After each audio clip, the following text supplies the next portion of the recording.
నాలుగేళ్ల YCP సర్కార్పై TDP అధినేత చంద్రబాబు నిప్పులు చెరిగారు.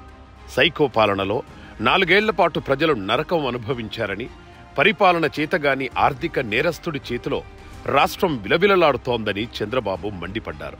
అన్నపూర్ణ లాంటి ఆంధ్రప్రదేశ్ రాష్ట్రం ప్రస్తుతం అన్నమో చంద్ర అనే దుస్థితికి తీసుకొచ్చిన ఘనత జగన్కే దక్కిందన్నారు. యువత ఉద్యోగాలు, ఉపాధి లేక దిక్కుతోచని స్థితిలో కొట్టుమిట్టాడుతుందని అన్నారు.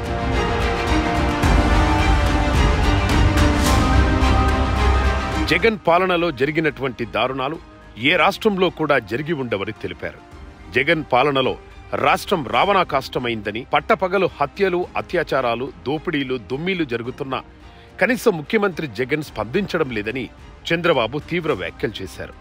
రాష్ట్రంలో ఎక్కడో ఓ చోట ప్రతి 2-3 రోజులకొక చోట దళితులు చనిపోతున్నారని ఆవేదన వ్యక్తం చేశారు.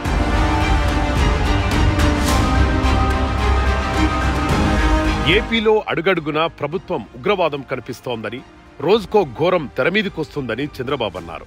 ఆంధ్రప్రదేశ్లో ప్రజలు శాంతి సామరస్యాలతో జీవించలేని పరిస్థితి ఎదుర్కొంటున్నారని చంద్రబాబు తీవ్రస్థాయిలో ధ్వజమెత్తారు. ఏపీలో జరిగిన ఘోరాలు, నేరాలను చంద్రబాబు వివరించారు. ఈ మేరకు చంద్రబాబు ట్వీట్ చేశారు. 4 ఏళ్ల పాలనలో రోజుకో ఘోరం, ప్రతి చోట ప్రభుత్వ టెర్రరిజం కనిపిస్తోందని వైసీపీ ప్రభుత్వంపై చంద్రబాబు తీవ్ర విమర్శలు గుప్పించారు. రోడ్డు నిర్మించమని అడిగిన కానిస్టేబుల్ ను విధుల నుంచి సస్పెండ్ చేశారని, ఇంతకన్నా ఘోరం ఏముంటుందని చంద్రబాబు ప్రశ్నించారు. అదేవిధంగా పింఛన్ కావాలని కోరిన మహిళపై అక్రమ కేసు పెట్టి బెదిరించారని, ఇదేనా జగన్ పాలనలో మహిళలకు ఇస్తున్న భద్రత అని చంద్రబాబు మండిపడ్డారు.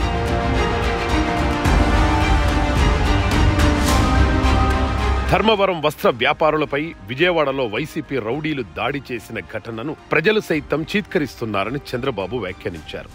బకాయిలు చెల్లించాలని అడిగినందుకు ధర్మవరానికి చెందిన చేనేత వర్గ వస్త్ర వ్యాపారులపై విజయవాడలో వైసీపీ గుండాలు అమానుష దాడికి పాల్పడ్డారు. బాధితులను నగ్నంగా వీడియోలు తీసి వికృత ఆనందం పొందారని చంద్రబాబు తన ఆవేదన వ్యక్తం చేశారు. రోడ్డు వేయమని ఉప ముఖ్యమంత్రిని అడిగిన పాపానికి చిత్తూరు జిల్లాలో దళిత వర్గానికి చెందిన కానిస్టేబుల్ పై కేసు పెట్టారని, తర్వాత సస్పెండ్ చేశారన్నారు.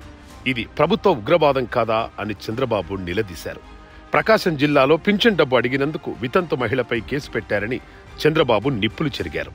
జగన్ పాలనలో ప్రతి రోజుకో ఘోరం, ప్రతి చోట ప్రభుత్వ టెర్రరిజం ఉంటుందని, ఇది జగన్ పాలనలో రాష్ట్రంలో పరిస్థితి అంటూ చంద్రబాబు వ్యాఖ్యానించారు. ప్రజలకు రక్షణగా ఉండాల్సిన పోలీస్ శాఖను వైసీపీ అనుబంధ విభాగంగా మార్చిన ఘనత సీఎం జగన్కే దక్కుతుందని చంద్రబాబు విమర్శించారు.